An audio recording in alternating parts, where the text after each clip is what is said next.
राधे राधे दोस्तों, आज मैं आपके लिए कहानी लेकर आई हूँ नीत सौतेली माँ।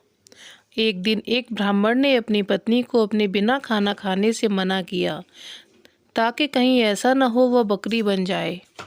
ऐसे जवाब में उसकी पत्नी ने भी उससे यही कहा कि वह भी उसके बिना खाना नहीं खाएगा ताकि वह कहीं चीता न बन जाए, और दोनों राजी हो गए।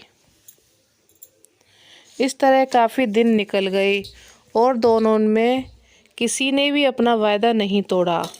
दोनों एक दूसरे के साथ ही खाना खाते थे।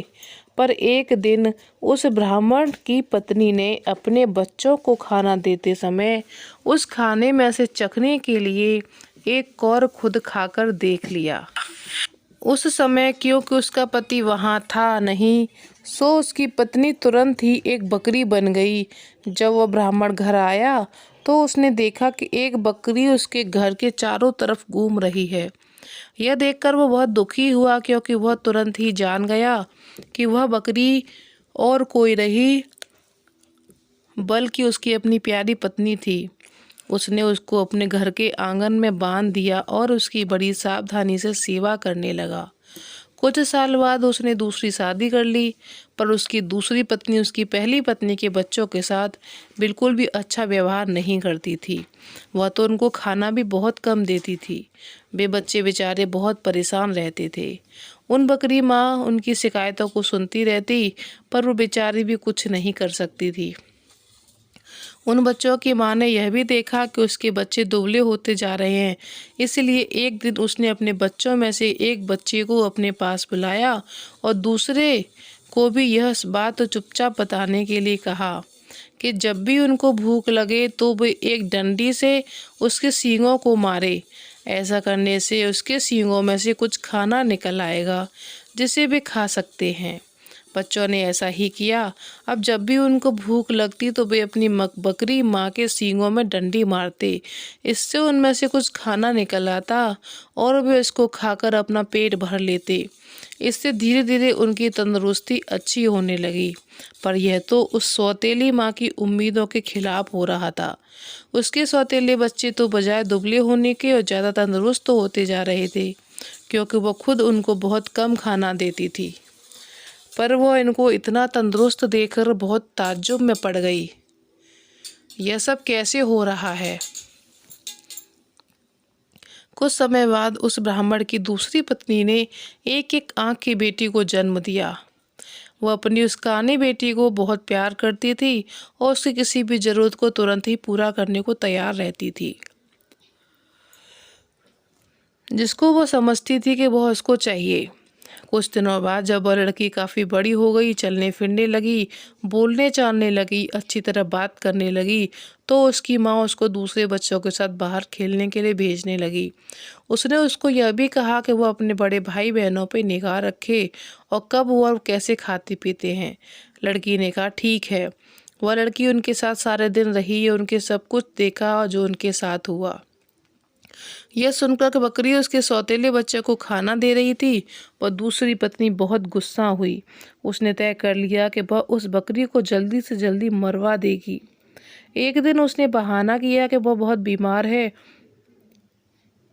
और अपने इलाज के लिए एक हकीम को बुलवाया।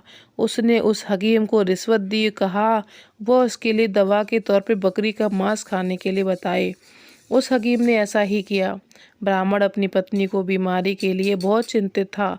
हालांकि वह बकरी को बिल्कुल मारना नहीं चाहता था, फिर भी वह अपनी दूसरी पत्नी को ठीक करने के लिए उस बकरी को मारने के लिए तैयार हो गया।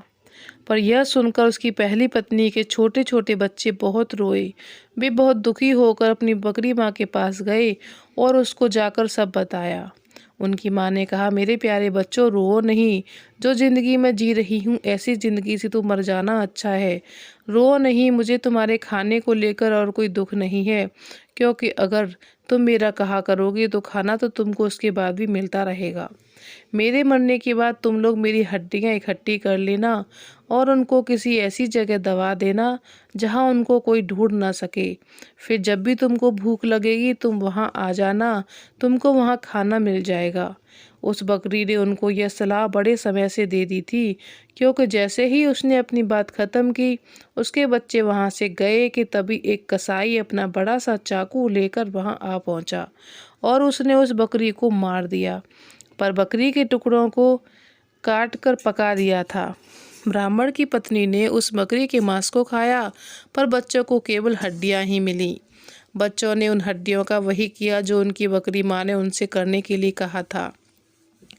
उन्होंने उसकी हड्डियां एक ऐसी जगह दबा दी जहां उन्हें कोई ढूंढ नहीं सकता था। जब उनको खाने की ज़रूरत होती तो वहां जाते, उन हड्डियों से खाना मांग लेते और उनको खाना मिल जाता था।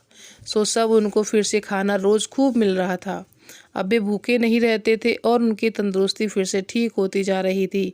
उस बकरी के मर जाने के कुछ समय बाद ब्राह्मण की पहली पत्नी भी एक बेटी पानी के नाले में अपना चेहरा धो रही थी और उसकी नाक की लौंग खुल गई और पानी में गिर गई। एक मछली पानी के साथ साथ उसको भी पी गई। अब हुआ यह कि मछुआरे ने वह मछली पकड़ ली और राजा के रसोइयों को बेच दी। रसोइये ने जब उस मछली को पकाने के लिए काटा तो उसको यह देखकर बड़ा आश्चर्य हुआ कि उसके अंदर तो नाक की एक लौंग थी। वह उसको लेकर राजा के पास गया तो राजा को भी उसमें रुचि हो गई।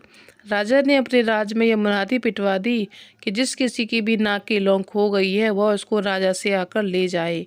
कुछ ही दिनों में उस लड़की का भाई राजा के पास आया और बोला कि वह नाक की लौंग उसकी बहन की थी। उसकी यह नाक की लौंग उसका चेहरा धोते समय नाले में गिर पड़ी थी। राजा ने उस लड़की को बुलाया तो वह उसकी सुंदरता और अच्छा व्यवहार देख इतना प्रभावित हुआ कि उसने उससे शादी कर ली और उसके परिवार को भी खूब सहायता की। धन्यवाद दोस्तों, आपको कहानी कैसी लगी कमेंट बॉक्स में बताइएगा। पसंद आई हो तो प्लीज़ हमारे चैनल को लाइक शेयर सब्सक्राइब ज़रूर करिएगा।